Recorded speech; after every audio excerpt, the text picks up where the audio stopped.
Morning, guys. Sorry I can't be with you today. We had a family member test positive, so uh, I'm still all good. I'm just going to wait a little bit until it's clear for me to come in. So, what I had planned today was we were finally going to use that big jar of pennies that's sitting on the desk in the front of the room and do a whole activity with that. So, we're going to have to delay that a little bit. But we are going to get into a little, I guess, do a little preview of sampling distributions. And I apologize. I'm kind of cutting this on the fly. It's 9:53 right now, and I think you guys probably start class about an hour from now. So I got to get this thing uploaded, edit it, and then record it, edit it, and upload it. So forgive me if it gets a little choppy because I'm pausing and cutting. Okay, so you can see here highlighted what a sampling distribution is. Right? It's the distribution of values taken by a statistic in all possible samples of the same size from the same population. So I think maybe an easy way to do this is we'll start with a really small population. Right? This is just kind of a boring population. It's the numbers 1, 2, 3, 4, 5. Right? So the sample size, the population size is 5. We're going to take every possible sample of size 2. So it would be helpful to know how big that'll be. So if we have a population, we use capital N for population, a population of size 5 and a sample of size 2, then the number of possible samples is 5 choose 2. That looks familiar, right? It's the binomial coefficient. We just got done working with that before break. So 5 choose 2, that's 5 times 4 over 2 factorial. So I expect to have 10 different samples, right? I'm gonna pause right now, and I want you to pause and take a few minutes, try to list every possible sample. Okay, so hopefully you have your 10 samples. I'm kind of hiding from the screen in case you went on a little bit too far, but here they are. Got 1, 2, 1, 3, 1, 4, 1, 5, 2, 3, 2, 4, 2, 5, 3, 4, 3, 5, 4, 5. Now what I want you to do is take a minute and just calculate the sample mean. So the population mean, we use the symbol mu, right? That would be the mean of 1, 2, 3, 4, and 5. We know that that's going to be 3.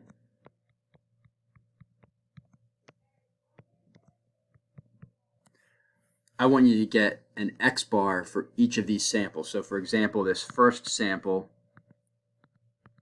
X bar is 1.5.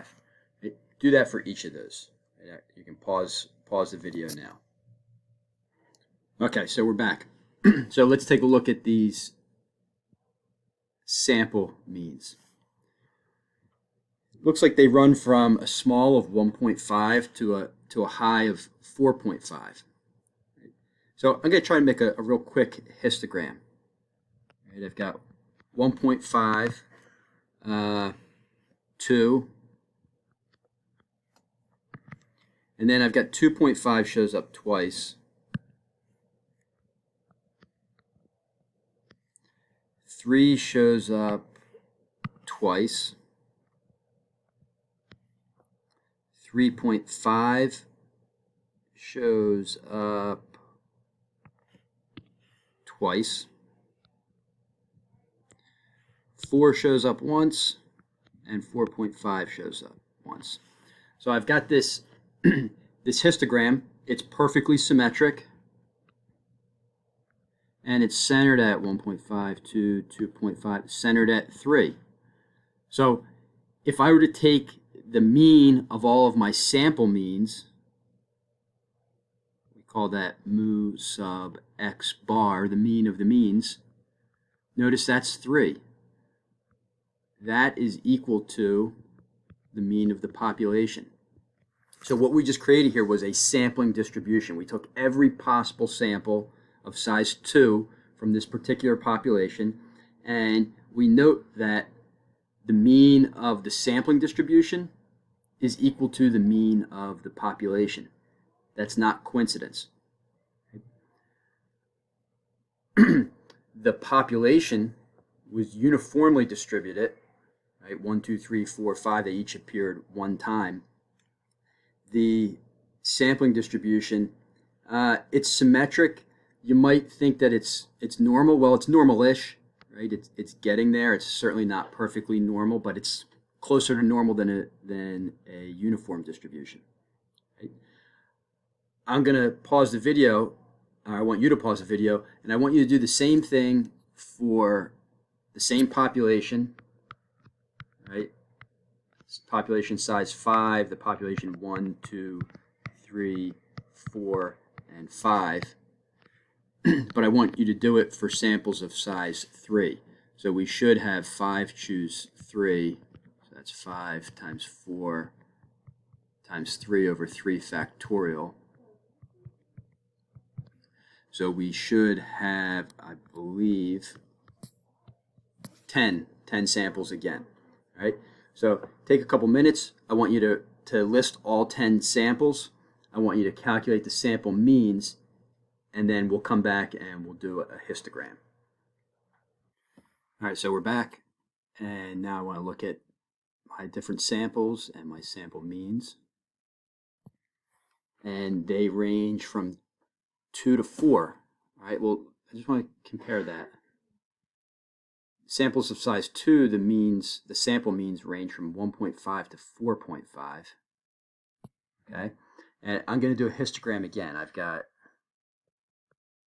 2 once, 2.3 looks like it only shows up once, 2.6 repeating, that shows up twice,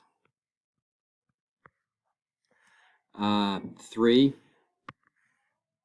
shows up twice, 3.3 repeating shows up twice, 3.6 repeating once, and 4 shows up once. So again, I have this symmetric histogram centered at 2, 2 1/3, 2 and 2, centered at 3 again. Right? So notice, once again, the mean of the sample means is equal to 3, which is the mean of the population. So how is this histogram different? It looks pretty much the same, right? At least on the scale that we drew, right? 3 big bars, size 2, in the middle, 2 smaller bars. But whereas the histogram with samples of size 2 ran from 1.5 to 4.5, each of our bars is a little bit more narrow. So the whole thing, right now you can't see it, but I'm squeezing my hands together, the whole thing got pinched in a little bit. So it's getting closer and closer to normal. And I'll let you theorize on what's going to happen as we take bigger and bigger samples, or even as we take samples from larger sized populations.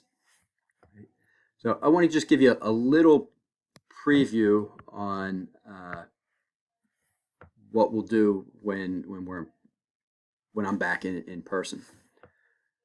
So that jar of pennies, right? I've been collecting that for a while now, and I think that I know I counted them, or I had one of my kids count them a while back. I think there's probably around 700 or 800 pennies in there. But if you think about population of a bunch of pennies that are just taken from circulation. Oh, I'm getting a little crazy here. You'd probably have a lot of recent pennies and very few old pennies. So if I was going to graph the age, take a count of each age, where I have new pennies to the left, and then older pennies as we move out to the right. I don't know. I would imagine that most of the pennies are very recent. Maybe there's no 2022s. I doubt there are any 20. Well, I know there's no 2022s in there. But you probably have a bunch of young pennies and then very few old pennies. Sorry for the squiggliness. So I would guess that you have a distribution that's pretty severely skewed to the right.